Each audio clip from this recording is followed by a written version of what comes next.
Hi, my name is David van Reybroek. I've been studying and organizing citizens' assemblies for over a decade. And we know that these things work. The problem is, most of the time, you only use them on a one-off basis. They happen once. And so the question is, how can we make them more permanent? How can we institutionalize citizens' assemblies and sortition? So over the past couple of decades, we've seen an interesting surge of citizens' assemblies all over the world, and it's happening on virtually every continent. And the reason why we see more and more of them is that they are pretty successful in delivering. When you give participants space and time and information, it turns out that citizens are quite willing and able to make smart, rational, and coherent decisions for themselves. So it's not because they are not professional politicians that they're not good at it. Quite on the contrary, sometimes their recommendations are bolder, you get them smarter, and you get them even faster than you would get with the traditional party politics. So, and on top of that, their work is often even more supported within the group and even in the outside society. Getting a consensus of 80% is quite easy within a citizens' assembly. In a regular parliament, getting a 50% majority is very hard. So it seems as if these citizens' assemblies are quite good at delivering at a rate that is well above what you see in the current system of political parties. So it would be interesting to combine both, to have a chamber with elected politicians like we have now, and a chamber with citizens drafted by lot. Now, a number of examples of one-off citizens' assemblies have occurred. Ireland has been using citizens' assemblies to make same-sex marriage and abortion out of the constitution. And here you have an image of citizens coming together and talk in all serenity with a lot of information on such touchy subjects. Australia has done numerous events, and I remember one of them went on what should we do with nuclear waste, a very toxic topic, even in the literal sense of the word. South Korea has also been working on a nuclear question. What shall we do with our nuclear power plants in the wake of the Fukushima disaster in Japan? Should we close them? Should we stop building them? Or should we continue? Touchy topic, but citizens came together and decided to go on finishing their nuclear power plants in South Korea. This was a topic that for party politicians would have been much more difficult to take had there not been this input from a citizens' assembly. And then Canada has been one of the pioneers doing really interesting work on electoral reform. This is a classical topic where professional politicians find it very hard to cut in their own flesh, so to speak. They find it really hard to determine how the voting should happen. So an independent citizens' council, a citizens' assembly, did some interesting work there. But what we saw in a number of these cases is that there might be a downside. The Canadian work, for instance, did not lead to any change because at the end of the citizens' assembly, participants went home and their reports just sat at some politician's desk and nothing occurred any further.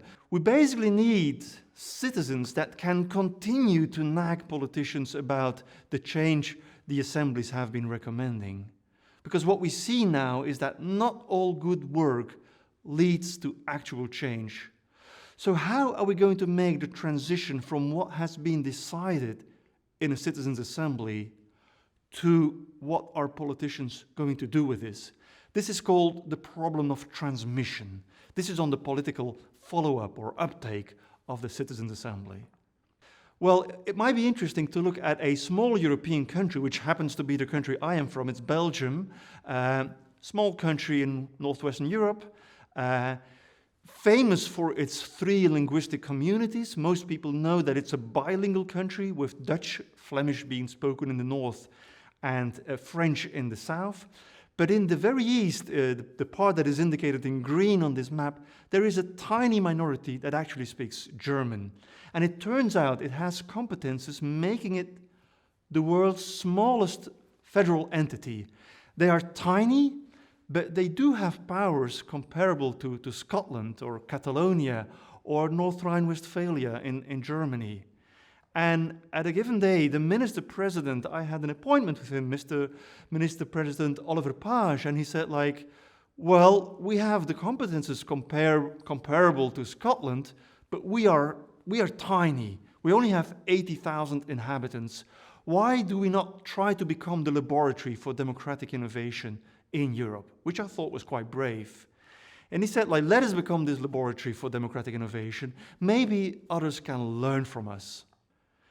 Now, a group of 14 international democracy experts came together in Eupen, which is the capital of Ost-Belgium, East Belgium, the German-speaking part of Belgium. And we sat together with the politicians, and they were quite brave, to be quite honest. They said, what would happen if we, politicians, simply trusted our citizens? It seems like a simple idea, but in today's democracies, it's far from being realized. We see there's a lot of distrust in contemporary democracies, citizens distrusting their leaders, but also, and this is often forgotten, leaders thinking that their citizens are not to be trusted. Now, the Ost-Belgian model, the blueprint we designed, was voted unanimously in the regional parliament. And it got a lot of international media attention, with, for instance, The Economist dedicating an article on it and calling the Ost-Belgian model an experiment that Aristotle would have approved of. This is how it looked like. This is the Ost-Belgian model, a design which contains these blue bubbles at the bottom, a yellow sun on top, and an orange circle in the middle. Now, the blue circles at the bottom are regular citizens' assemblies. This is what we know. This is what we've been doing for 20 years. This is what works. But with the challenge that at the end of every cycle, people go home and their recommendations might be forgotten. Each of these blue circles could last between 3 and 5 months with 25 to 50 citizens, drafted by lot from the population, and they would be dealing with one particular question.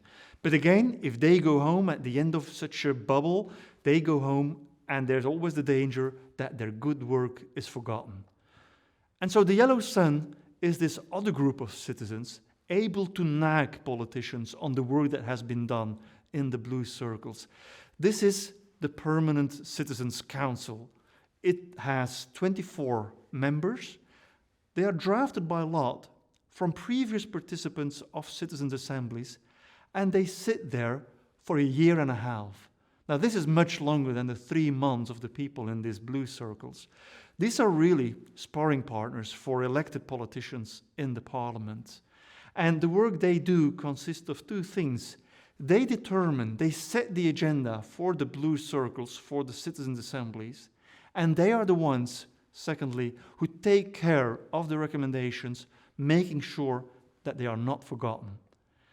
And then the orange circle is the permanent secretariat. It's a small community.